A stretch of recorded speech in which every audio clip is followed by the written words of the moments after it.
మరియు SI constable వారికి ప్రత్యేకంగా ఈ చాప్టర్ పైన పూర్తి అవగాహనతో మీ ముందుకు నేను రావడం జరిగినది. ఓకే, శ్రీ చైతన్య అకాడమీ వారు తిరుపతిలో ఎస్ఐ కానిస్టేబుల్కు ప్రత్యేకంగా బ్యాచ్ను ప్రారంభిస్తున్నాము. అదేవిధంగా ప్రతిరోజు డైలీ టెస్ట్ జరుగుతుంది. మరియు ఈ టెస్ట్ను యూట్యూబ్ ద్వారా వీడియో క్లాసెస్ మీ అందరికీ అంటే ఎగ్జామ్ రాసి ఇంటికి వెళ్ళిన తర్వాత లేదా రూమ్కి వెళ్ళిన తర్వాత మీరు లైవ్ క్లాసెస్, రికార్డ్ అయిన క్లాసెస్ మీరు చూడడానికి అవకాశం ఉంటుంది. లైవ్ కూడా చూడొచ్చు ఇంటికి వెళ్ళేసి లేదా ఎక్కడికైనా వెళ్ళేసి. ఓకే, ప్రతిరోజు మనం ఎగ్జామ్స్ నిర్వహిస్తున్నాం. మరి ఈరోజు జరిగిన అడవులు అనే పాఠ్యాంశంను ఒకసారి మన పేపర్ ఎలా ఉందో చూద్దాం. Okay, be careful. గ్రూప్ 2 ఆస్పిరెంట్స్కి యూజ్ అవుతుంది.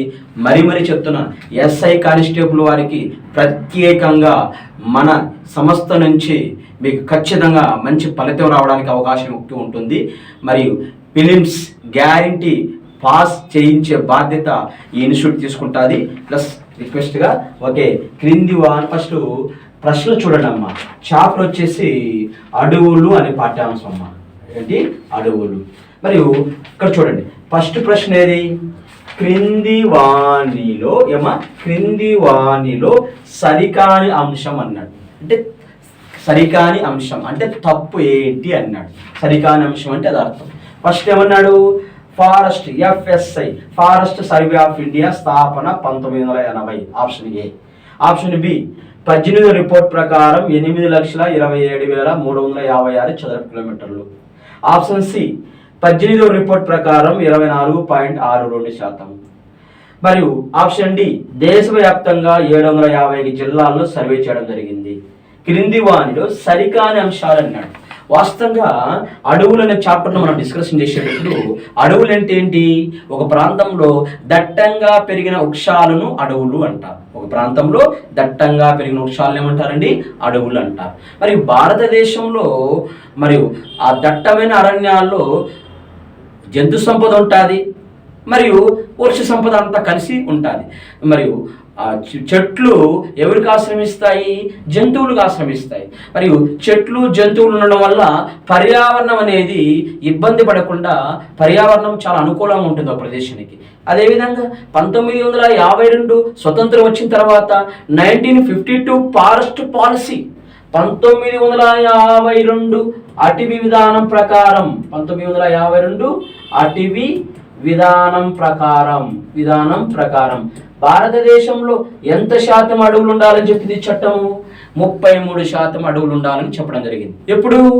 1952 ఫారెస్ట్ పాలసీ ప్రకారం 33% భారతదేశం అడవులు ఉండాలి, ప్రతి రాష్ట్రం 33% అడవులు రీచ్ కావాలని చెప్పేసి 1952 సంవత్సరం నిబంధన తీసుకొచ్చారు.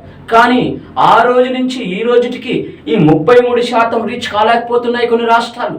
ఎందుకు కాలేకపోతున్నాయని ప్రస్తావన తీసుకుంటే, దేశంలో 1952లో చట్టం తీసుకొస్తే 2026 నాటికి ఈ 33% రీచ్ కాని రాష్ట్రాలు చాలా భారతదేశంలో కనపడుతున్నాయి. 28 రాష్ట్రాల్లో. ఎందుకు వీళ్ళు రీచ్ కాలేకపోతున్నారంటే, జనరల్గా మనం అడవులు తగ్గడానికి ప్రధాన కారణాలు మనం ఊహిస్తే జనాభా ఎక్కువ పెరిగిపోతున్నారు. జనాభా ఎక్కువ పెరిగిపోవడం వల్ల నివాసాలు ఏర్పాటు చేసుకోవడానికి, ఆ జనాభా మళ్ళీ వ్యవసాయం చేసుకోవడానికి చెట్లు నరికేయడము, ప్లస్ ఎక్కడైతే ఫారెస్ట్ ఉంటుందో ఆ ప్రాంతంలో మేజర్గా వ్యవసాయ భూములుగా మార్చేయడము, నివాసాలు ఏర్పాటు చేసుకోవడము, ప్లస్ అదేవిధంగా గిరిజన ప్రాంతాలలో గమనిస్తే వాళ్ళు చెట్లు నరికేసి వ్యవసాయ భూమిగా మార్చుకుంటారు. దాన్ని మీరు ఆంధ్రప్రదేశ్లో పోడి వ్యవసాయం అంటారు, దాన్ని జనరల్గా విస్థాపన వ్యవసాయం అంటారు, దానికి మరికి పేరు స్థల మార్పిడి వ్యవసాయము.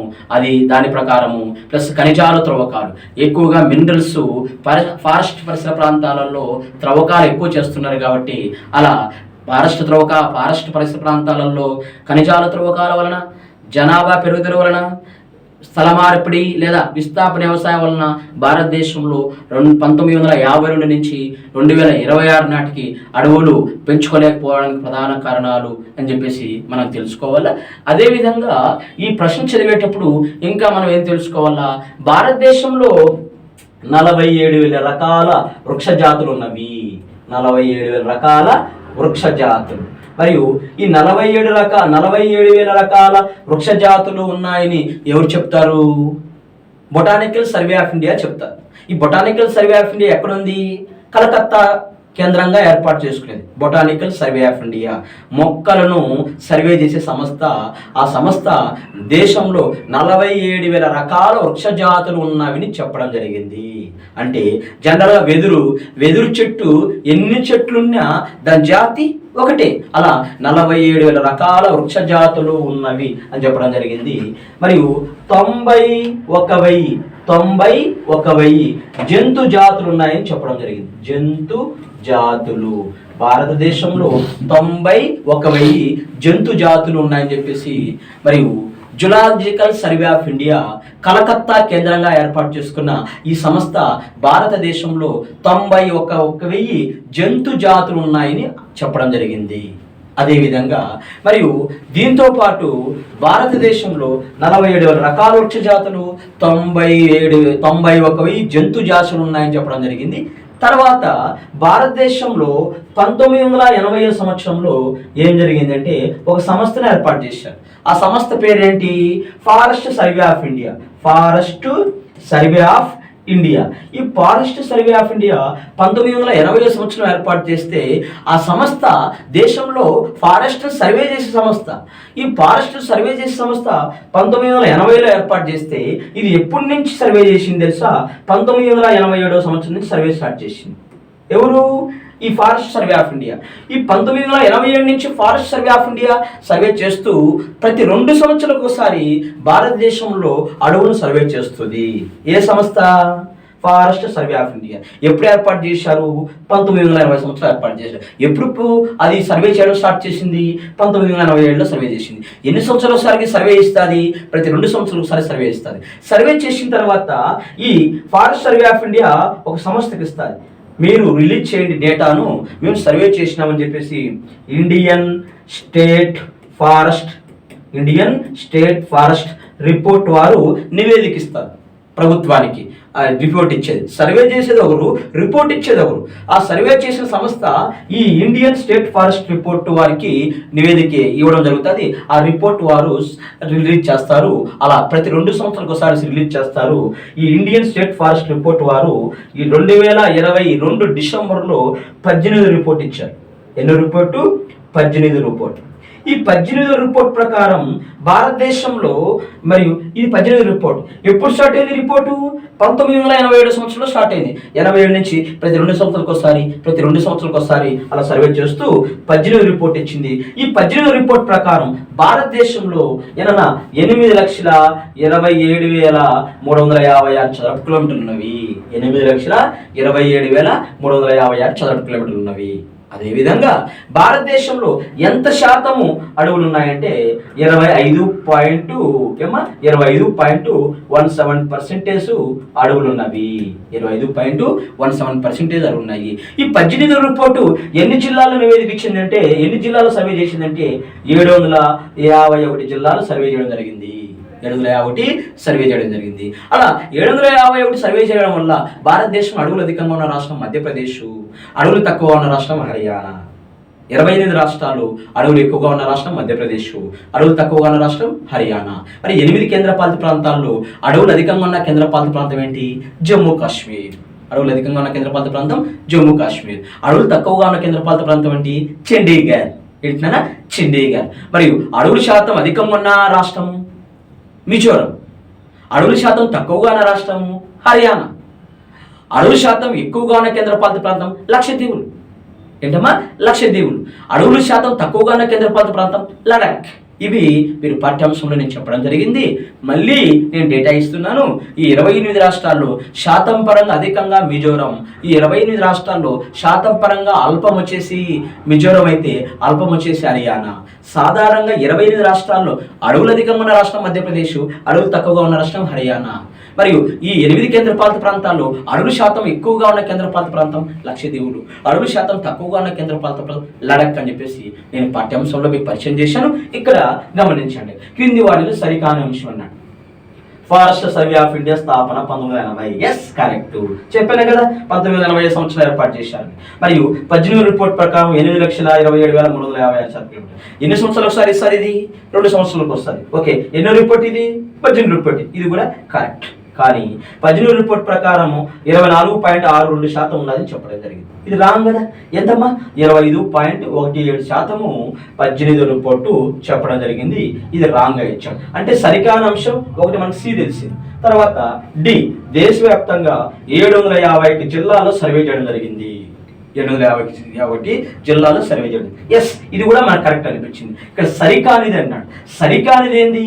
18 రిపోర్ట్ ప్రకారం 24.62% తప్పుగా ఇవ్వడం జరిగింది. దాన్ని కరెక్ట్గా మనం తీసుకుంటే 24.62% తప్పుగా ఉన్నది.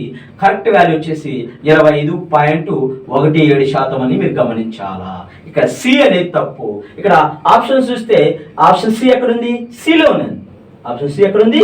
సిలో ఉంది. అంటే ఇది సరికానిది. సి సరికానిది. అదేవిధంగా నెక్స్ట్ క్వశ్చన్ మనం చూస్తే ఏనన్నా క్వశ్చన్ తదుపరి ఏంటి? ఇప్పుడే చెప్పాను. ఏం చెప్పాను నేను? అడవులు అధికంగా ఉన్న రాష్ట్రము మధ్యప్రదేశ్, అడవులు తక్కువగా ఉన్న రాష్ట్రము హర్యానా, అడవుల శాతం ఎక్కువగా ఉన్న రాష్ట్రము మిజోరం, అడవుల శాతం తక్కువగా ఉన్న రాష్ట్రము హర్యానా, అడవుల శాతం ఎక్కువగా ఉన్న కేంద్రపాలిత ప్రాంతం లక్షద్వీపులు, అడవుల శాతం తక్కువగా ఉన్న కేంద్రపాలిత ప్రాంతం లడక్. ఇప్పుడే చెప్పడం జరిగింది కదా. ఇక్కడ క్వశ్చన్ చూడండి. అటవీ విస్తీర్ణం జతపరచము అన్నాడు. అటవీ విస్తీర్ణం జతపరచము. మరియు మధ్యప్రదేశ్, అరుణాచల్ ప్రదేశ్, హర్యానా, పంజాబ్ ఇచ్చాడు. ఓకే, జనరల్గా మీకు అందరికీ తెలుసు అడవులు అధికంగా ఉన్న రాష్ట్రం ఏంటి? మధ్యప్రదేశ్. అడవులు అధికంగా ఉన్న రెండో రాష్ట్రం ఏంటి? అరుణాచల్ ప్రదేశ్. అడవులు అధికంగా ఉన్న మూడో రాష్ట్రం ఏంటి? ఛత్తీస్గఢ్. వరుసగా ఆర్డర్లో మీకు తెలుసు. ఓకే, మధ్యప్రదేశ్ తర్వాత అరుణాచల్ ప్రదేశ్, మధ్యప్రదేశ్ తర్వాత ఛత్తీస్గఢ్, మధ్యప్రదేశ్ తర్వాత మీరు గమనిస్తే ఓకే ఇక్కడ మధ్యప్రదేశ్ అనేది ప్రథమ స్థానం అని తీసుకోవచ్చు. తర్వాత అరుణాచల్ ప్రదేశ్ మరియు ఛత్తీస్గఢ్. ఓకే, ఇది మీరు గమనించాలి. ఇక్కడ మనం ఏం చేస్తున్నాము? ఇది కాదు. ఇక్కడ మధ్యప్రదేశ్, అరుణాచల్ ప్రదేశ్, ఛత్తీస్గఢ్ అని లేదు. ఏమిచ్చాడు? అడవులు విస్తీర్ణం చెప్పాడు. మధ్యప్రదేశ్ విస్తీర్ణం ఎక్కువగా ఉంది. ఇందులో విస్తీర్ణం ఎక్కువగా ఉండేది గమనించండి. గుడ్డిగా గుర్తించవచ్చు. విస్తీర్ణం ఏది? ఓకే 77,073 చదరపు కిలోమీటర్లు. మధ్యప్రదేశ్ వచ్చేసి 2 తీసుకుంటున్నది. ఇక్కడ A2, ఇక్కడ ఏలో 2 ఉంది, ఇక్కడ ఏలో 2 ఉంది, ఇక్కడ ఏలో 1 ఉంది, ఇక్కడ ఏలో 1 ఉంది. అంటే మనం వెంటనే మన బ్రెయిన్ ఏం చేయాలా? డిలీట్ చేసేయాలా. సిని డిలీట్ చేయాలా, డిని డిలీట్ చేయాలా. తర్వాత అరుణాచల్ ప్రదేశ్. ఏంటమ్మా? అరుణాచల్ ప్రదేశ్. మరి మధ్యప్రదేశ్ తర్వాత సెకండ్ ప్లేస్ వచ్చి అరుణాచల్ ప్రదేశ్. అరుణాచల్ ప్రదేశ్ తర్వాత అంటే ఇక్కడ వాల్యూ ఉంది కదా, బి వచ్చి 1, ఇక్కడ B1 ఉంది, ఇక్కడ B1 ఉంది, ఇక్కడ A2 ఉంది, ఇక్కడ A2 ఉంది. కానీ గుర్తించలేకపోతున్నాం. తర్వాత హర్యానా. మరి అడవులు తక్కువగా ఉన్న రాష్ట్రం హర్యానా కదా. మరి హర్యానా తక్కువగా ఉందంటే ఇందులో వాల్యూ తక్కువగా ఉండేది ఏది? 1614, 1846, 1614. అంటే హర్యానా అడవులు తక్కువగా ఉన్న రాష్ట్రం 1614 చదరపు కిలోమీటర్లు. అంటే సి వచ్చేసి 4. ఓకే, 4 వచ్చేసింది. ఇక్కడ C3 వచ్చింది కదా, రాంగ్. తర్వాత డి సెకండ్ ప్లేస్ కాబట్టి 1846 చదరపు కిలోమీటర్లు. ఓకే, ఫస్ట్ ప్లేస్ వచ్చేసి అడవులు తక్కువగా ఉన్న రాష్ట్రం హర్యానా, అడవులు తక్కువగా ఉన్న రెండో రాష్ట్రం పంజాబ్, అడవులు తక్కువగా ఉన్న మూడో రాష్ట్రం గోవా. ఏంటి? గోవా. ఏంటి? ఏ విషయంలోనే మాట్లాడుతున్నాము? అడవుల విషయంలో మాట్లాడుతున్నాం. అడవులు తక్కువగా ఉన్న రాష్ట్రం మీకు అందరికీ తెలుసు హర్యానా. అడవులు తక్కువగా ఉన్న రెండో రాష్ట్రం పంజాబ్, అడవులు తక్కువగా ఉన్న మూడో రాష్ట్రం గోవా అని మీకు తెలుసు. హర్యానా తర్వాత సెకండ్ వచ్చేసి పంజాబ్ వచ్చి 1846 చదరపు కిలోమీటర్లు, హర్యానా వచ్చి 1614 చదరపు కిలోమీటర్లు. ఎస్, ఇక్కడ ఆప్షన్ ఏం తీసుకుందాము? బి తీసుకుందాము. గమనించండి, చెప్పడం జరిగింది.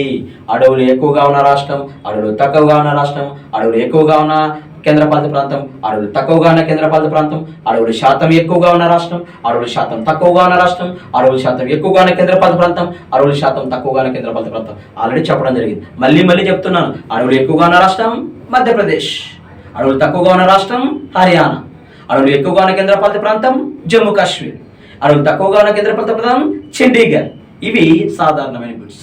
శాతం పరంగా తీసుకుంటే దేశంలో అడవుల శాతం ఎక్కువగా ఉన్న రాష్ట్రం మిజోరం, అడవుల శాతం తక్కువగా ఉన్న రాష్ట్రం హర్యానా, మరి కేంద్రపాలిత ప్రాంతాల్లో తీసుకుంటే ఈ 8 కేంద్రపాలిత ప్రాంతాల్లో అడవులు ఎక్కువగా ఉన్న కేంద్రపాలిత ప్రాంతం లక్షద్వీపులు, అడవులు తక్కువ శాతం ఉన్న కేంద్రపాలిత ప్రాంతం లక్షద్వీపులు, అడవుల శాతం తక్కువగా ఉన్న కేంద్రపాలిత ప్రాంతం మరియు లడక్ అనేది మనం గుర్తిస్తున్నాం. ఓకే, ఇక్కడ గమనించండి, మధ్యప్రదేశ్ వచ్చి 77,073 చదరపు కిలోమీటర్లు, అరుణాచల్ ప్రదేశ్ వచ్చేసి 68,880 చదరపు కిలోమీటర్లు, హర్యానా వచ్చేసి 1,614 చదరపు కిలోమీటర్లు, పంజాబ్ వచ్చేసి 1,846 చదరపు కిలోమీటర్లు. ఓకే, ఇది ఈ విధంగా కానిస్టేబుల్కు ఎస్ఐకి ప్రత్యేకమైన బ్యాచ్ శ్రీ చైతన్య అకాడమీ వారు ఇక్కడ స్టార్ట్ చేస్తున్నారు. ఇక్కడ క్వాలిటీ ఉంటుంది. ఫస్ట్ క్వాలిటీ చూడండి, క్వాలిటీ చూసి ఒక 1 వీక్ క్లాస్ ఏనండి, మీకు నచ్చితేనే ఇన్స్టిట్యూట్లో జాయిన్ కండి. మరీ చెప్తున్నాను, లేక 5 సంవత్సరాల తర్వాత నోటిఫికేషన్ వస్తున్నది. మీరు నిర్ణయం అనేది చాలా మంచి నిర్ణయం తీసుకోవాలా. మీ జీవితం ఇది తొలి మెట్టు, చివరి మెట్టు. లైఫ్ చాలా విలువైనది. మీరు జాగ్రత్తగా కోచింగ్ సెంటర్ని ఎంపిక చేసుకొని ఎక్కడైనా కానీ మీరు విని మీ ప్రిపరేషన్ను ముందుకెళ్ళండి అని చెప్పేసి మరీ చెప్తున్నాను. ఓకే, ఇక్కడ దరిదాపులు క్వాలిటీగా ప్రతిరోజు ఎగ్జామ్ పెట్టేసి ఆ పేపర్ని ఎక్స్ప్లెనేషన్ చేసి సాయంకాలం 6 నుంచి 9 వరకు స్టడీ అవర్స్ కూడా నిర్వహిస్తున్నాము. తిరుపతిలో బాలాజీ కాలనీ ఆదిత్య టవర్స్ ఆపోజిట్న. Okay, Sri Chaitanya academy. Okay, తర్వాత మరియు నెక్స్ట్ క్వశ్చన్ ఏంటి?